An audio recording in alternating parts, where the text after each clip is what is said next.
Jason, the start to the season that they had and all of those late goals, was there a feeling of unsustainability about it all? Yeah, so it's either one or two things happening, wasn't it? One, it's a mark of champions that you can keep going and score a goal late on, which everyone was trying to convince themselves was the case, or it's a team slightly getting away with it.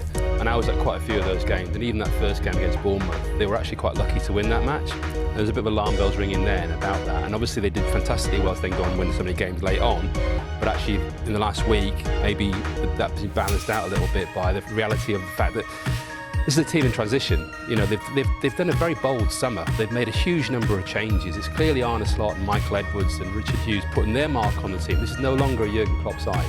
This is now Arne Slot, Michael Edwards, Richard Hughes saying this is the Liverpool going forward. Now, to do all of that in one summer was always going to be quite risky.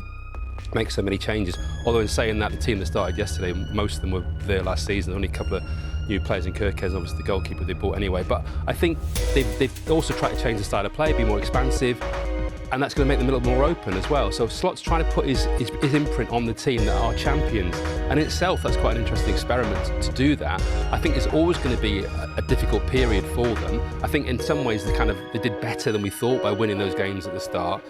I know it's a bit weird saying that, having spent so much money, but actually, they look like a team in transition to me, and to do that in this situation is quite risky. And I think that there's risks have sort of come against them this last week. They've obviously been caught out, and going into the international period now, they've got to try and sort it all out. But I think it's a work in progress for Liverpool, and I think they are some way off being the team they want to be.